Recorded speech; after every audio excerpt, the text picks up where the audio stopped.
आज अगर तुम फॉर्च्यूनर चला रहे हो तो तुम्हारा बेटा रोल्स रॉयस या प्राइवेट जेट से चलेगा, लेकिन जो तुम्हारे बेटे का बेटा होगा वो वापस स्प्लेंडर बाइक से चलेगा।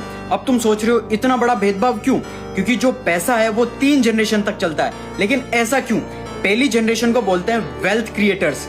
ये वो लोग होते हैं जिन्होंने पैसे की बहुत कमी देखी है, बहुत गरीब बैकग्राउंड से आते हैं, बहुत मेहनत करते हैं और पैसा बनाते हैं। अब इन्होंने बहुत मेहनत करके पैसा कमाया तो ये पैसे की असली वैल्यू बहुत ज्यादा करते हैं। ऐसे लोग तुम्हें महंगी महंगी गाड़ियों में या क्लब्स में पार्टी करते हुए नहीं दिखेंगे। इन्हें ये पता है कि कितनी मेहनत से हमने ये पैसा कमाया, जिसे कि तुम्हारे माँ बाप हो गए या दादाजी हो गए। इन लोगों के पास पैसा बहुत सारा है पर बहुत ज्यादा पैसा बचाते हैं क्योंकि इन्होंने गरीबी देखी हुई है। उसके बाद आती है सेकंड जनरेशन, जिसे बोलते हैं वेल्थ मैनेजर। तो इस जनरेशन ने अपने माँ बाप का स्ट्रगल देखा हुआ है तो इन्हें पैसे की वैल्यू बहुत अच्छे से आती है। फॉर एग्जाम्पल, धीरूभाई अंबानी ने बहुत मेहनत करी और मुकेश अंबानी ने वेल्थ को बढ़ाया और बहुत ज्यादा ग्रो करवाई वेल्थ, इसलिए सेकंड जनरेशन फुल मौज करती है। मुकेश अंबानी को ही देख लो, लग्जूरियस लाइफ, करोड़ों की शादियां करवा रहा है बेटों की। लेकिन सबसे बड़ी प्रॉब्लम होती है थर्ड जनरेशन के लिए, क्योंकि जब वो पैदा होते हैं तो लग्जरी इन्वायरमेंट के अंदर पैदा होते हैं। मतलब उन्हें कुछ भी पता नहीं होता कि गरीबी क्या होती है। For example,